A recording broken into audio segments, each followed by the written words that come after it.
नमस्ते दोस्तों। आज हम सुनने जा रहे हैं महाभारत की कथा का अंतिम और अत्यंत गहरा भाग, अध्याय 10, जहां पांडवों की जीवन यात्रा अपने अंतिम चरण में पहुंचती है।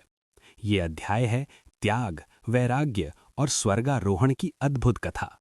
ये केवल अंत नहीं, बल्कि जीवन के सबसे बड़े सत्य का दर्शन है। समय का परिवर्तन। युद्ध के बाद कई वर्ष बीत चुके थे।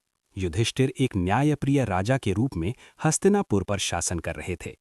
राज्य में शांति और समृद्धि थी। प्रजा सुखी थी और हर ओर धर्म का पालन हो रहा था। लेकिन समय कभी एक जैसा नहीं रहता।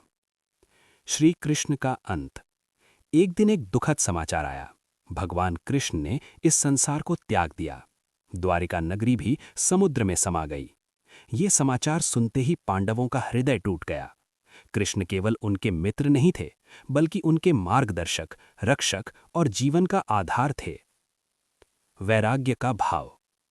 कृष्ण के जाने के बाद पांडवों को महसूस हुआ कि अब इस संसार में उनका कोई उद्देश्य नहीं बचा। युधिष्ठिर ने कहा, अब समय आ गया है कि हम सब कुछ छोड़कर अंतिम यात्रा पर निकलें। राज्य का त्याग। पांडवों ने हस्तिनापुर का सिंहासन अपने पोते परीक्षित को सौंप दिया। उन्होंने सभी राजसी वस्त्र त्याग दिए और साधु वेश धारण कर लिया। अब वे एक नई यात्रा के लिए तैयार थे, स्वर्ग की यात्रा। महान यात्रा की शुरुआत।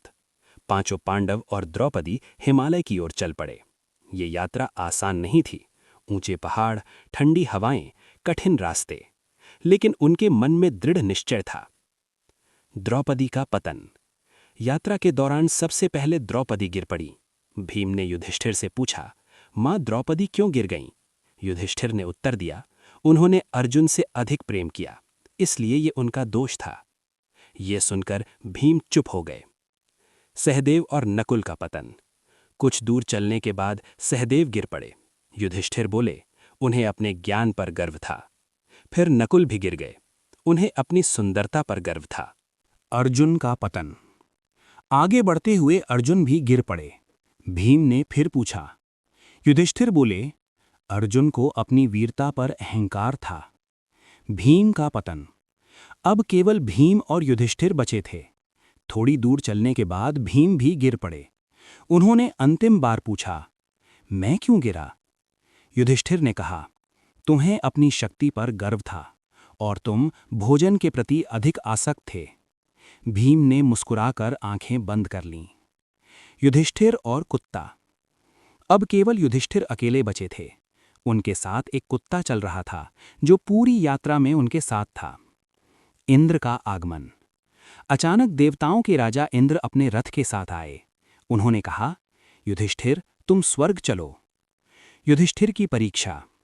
युधिष्ठिर ने कहा, मैं इस कुत्ते को छोड़कर नहीं जाऊंगा। इंद्र ने कहा, स्वर्ग में कुत्ते की जगह नहीं है।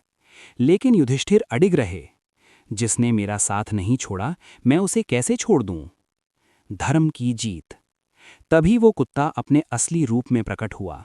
वो स्वयं धर्मराज थे, युधिष्ठिर के पिता। उन्होंने कहा, तुमने सच्चा धर्म निभाया है। स्वर्गारोहण। इसके बाद युधिष्ठिर स्वर्ग पहुंचे। वहां उन्होंने अपने सभी भाइयों, द्रौपदी और प्रियजनों को देखा। सभी अपने अपने कर्मों के अनुसार स्थान प्राप्त कर चुके थे। जीवन का अंतिम सत्य। युधिष्ठिर ने समझ लिया कि जीवन अस्थायी है, कर्म ही सबसे बड़ा सत्य है और अंत में धर्म ही साथ जाता है। इस अध्याय का महत्व। ये अध्याय हमें जीवन का सबसे बड़ा संदेश देता है। त्याग और वैराग्य, अहंकार का अंत और सच्चे धर्म की जीत। कथा का संदेश। इस अंतिम कथा से हमें ये सीख मिलती है कि जीवन में कुछ भी स्थायी नहीं है।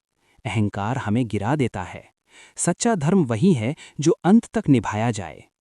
दोस्तों, ये थी महाभारत के अध्याय 10 की अंतिम और प्रेरणादायक कथा, स्वर्गारोहण की अद्भुत यात्रा। ये कहानी हमें सिखाती है कि जीवन केवल भौतिक सुखों के लिए नहीं, बल्कि आत्मा की शुद्धि और धर्म के पालन के लिए है।